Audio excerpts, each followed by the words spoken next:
我死后的第5个圣诞节，我的医生妻子薇诺娜·斯图尔特又一次想让我为她的初恋嘉文·威尔逊顶罪。他拿着一份伪造的协议冲进我的旧公寓，却发现这里只有满室的灰尘。慌乱中，他抓住楼下的便利店老板丹尼尔·林奇，逼问我的下落。但丹尼尔告诉他，埃弗里特，他5个圣诞节前就死了。听说那个医疗事故案的家属不肯罢休，半夜在小巷里堵住他，捅了10几刀。薇诺娜不信，认定丹尼尔肯定是收了我的钱，替我撒谎。他翻了个白眼，冷笑，所以就因为我停了他2个圣诞节的职，他现在真要跟我闹脾气。告诉他，3天内不露面，我就停了他妹妹的癌症治疗费。说完，他骂骂咧咧地摔门而去。丹尼尔看着他远去的背影，摇头叹息，什么妹妹？他妹妹早就因为没钱治疗去世了。走廊里，防盗门随着钥匙转动发出哐当响声。我飘在天花板附近，看着薇诺娜攥着那份伪造的协议冲进我的旧公寓。她捂着鼻子挥开灰尘，高跟鞋急促地敲击着地板。埃弗里特，给我出来！她喊道，嘉文的行医执照快保不住了，你还要躲到什么时候？我在她身后苦笑着摇摇头。5个圣诞节前那场医疗事故后，我和薇诺娜就彻底断了联系。没想到他再次找我，竟又是要我为他的初恋顶罪，真该佩服他和嘉文的情比金坚。薇诺娜在屋里转了2圈，目光扫过积灰的沙发和结蛛网的窗台，语气越发轻蔑，玩什么消失？一个被医院开除的人能躲到哪里去？嘉文刚发短信说警方已经介入调查了，你想让他坐牢吗？我数到10，立刻给我出来。看着他不耐烦的脸，我想5年过去了，他这副理所当然的态度倒是一点没变。但无论他数到多少，我都不会再像从前那样摇着尾巴出现在他面前了，因为我已经死了。薇诺娜继续喊着，埃弗里特，你听见没有？不过是让你帮个小忙，至于这么小气吗？他突然转身踹向卧室门，木头发出沉闷的响声，但里面依旧空无一人。薇诺娜不耐烦地啧了一声，徒劳地搜寻一圈后，终于意识到这里真的没人。她低声咒骂着，重重摔上门离开。便利店的门被粗暴地拉开。薇诺娜抓住丹尼尔问道，见过埃弗里特吗？住3楼那个。丹尼尔停下手里的活，擦了擦油污，埃弗里特，他5个圣诞节前就死了。薇诺娜动作一致，随即冷笑，你骗谁呢？他那种人怎么可能死？我没撒谎。丹尼尔指向小巷入口，5个圣诞节前，那个医疗事故案的家属在小巷里堵住他，捅了10几刀，送医路上就断气了。您是他什么人？流畅的回答让薇诺娜眼中闪过一丝困惑。她微微蹙眉，脸上露出我读不懂的一丝痛苦。但这时手机震动吸引了她的注意，是嘉文的短信。算了，埃弗里特肯定还在生我的气，只会找借口推脱。别为我的事操心了，我去坐牢就是。没了我，你要照顾好自己。就这一条短信，让薇诺娜认定我的死只是拒绝他们的托辞。她手指发颤的回复，他凭什么拒绝？当年我给了他那么大一笔钱，我需要他的时候，他就必须出现。放心，我一定把他抓回来替你顶罪。绝不会让你出事。信息发送成功。薇诺娜抬头瞪向丹尼尔，别演了，他肯定躲在哪儿。是不是他给你钱了？丹尼尔叹气，这种事能开玩笑吗？当时还上过新闻。新闻什么时候能信了？薇诺娜不自觉地提高音量。他逼近一步，眼中满是威胁，告诉他3天内不露面，我就停了他妹妹的癌症治疗费。丹尼尔张了张嘴想说什么，却被他厉声打断，别浪费我时间，要么让他滚出来，要么准备给他妹妹收尸。说完，薇诺娜转身踩着高跟鞋离开。便利店门砰地关上。丹尼尔看着他远去的背影，摇头对空气叹息，什么妹妹？他妹妹早就因为没钱治疗去世了。我飘在一旁，看着被踢翻在地的矿泉水瓶，灵魂仿佛被那冰凉的液体浸透。那笔钱根本没到我手上。妹妹艾米丽·吉布森躺在病床等钱救命时，嘉文正用那笔钱买进口设备。而我在小巷被捅得血流如注时，薇诺娜正陪嘉文参加医学研讨会。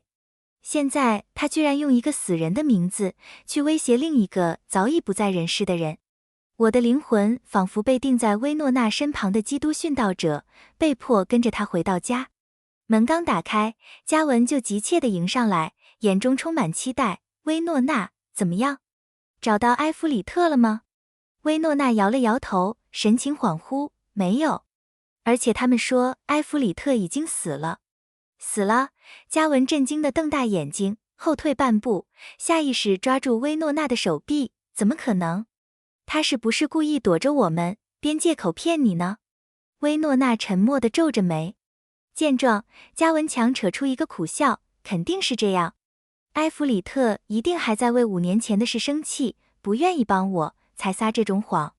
薇诺娜，要不就算了吧，别逼他了，大不了我去自首。沉默良久，薇诺娜终于点头，你说的对，他肯定躲在哪儿。但这事不能就这么算了，就算翻遍整座城，我也要找到他，还你清白。嘉文感动得眼眶发红，声音哽咽，薇诺娜，你对我太好了。不过，薇诺娜突然打断他，语气犹豫，既然埃弗里特能编出这种借口，说明他是真的生气了。嘉文，这是我最后一次帮你，等他替你顶罪出狱后，我们就到此为止吧。站在一旁的我，震惊得几乎忘记自己已经死了。薇诺娜居然说要和嘉文断绝关系。我还记得5年前她为了这个男人是如何与我撕破脸的。我们结婚不到1年，嘉文回国特意转到我们医院工作。从此他们在我面前眉来眼去，每次我质问，他都骂我疑神疑鬼。可现在他居然说要一刀两断。嘉文脸上闪过一丝僵硬，但薇诺娜没有察觉。她别过脸，语气软了下来，我终究要回归家庭的。上次给了他钱，这几年确实冷落了他。说实话，我挺愧疚的。嘉文难以置信地看着他，你不要我了？我不知道他的眼神躲闪，眉头越皱越紧，只是从埃弗里特家离开后，我一直心神不宁，总觉得有什么可怕的事要发生。他顿了顿，语气又坚定起来，但我一定会为你把这件事办妥，不会眼睁睁看着你坐牢的。我现在就去找他，等我的消息。说完他转身离开，背影决绝。嘉文站在原地一动不动，刚才那副可怜卑微的模样消失得无影无踪。我清楚地看到他眼神冷得像淬毒的刀，而从牙缝里挤出来的居然是我的名字。薇诺娜显然急于找到我，而她的第一反应是去艾米丽那里找我。我跟着她的车一路来到医院。这条路对我来说再熟悉不过，那段时间我的生活就是医院和家2点一线。这么多年过去，竟一点没变。我看着薇诺娜猛踩油门的模样，从上车起就紧锁的眉头。不用猜，她又是在为嘉文交心。车还没停稳，她就冲进住院部，抓住前台护士，帮我查一下艾米丽的病房号。哦，好的。护士愣了一下，低头翻找记录。旁边突然传来一声冷笑，哟，斯图尔特医生，什么风把您吹到这种小地方来了？薇诺娜转头，脸色瞬间沉了下来。是利亚·罗伯茨，以前和他一个科室的医生。据我所知，2人一直不和。不知为何，我的医疗事故案发生后，利亚也辞职离开了那家医院。现在重逢，谁都掩不住对彼此的厌恶。薇诺娜上下打量他，语气冰冷，我去哪儿轮不到你管。利亚抱着手臂，嘴角带着讥讽的笑，当然轮不到我管。我就是好奇，你怎么能这么狠心？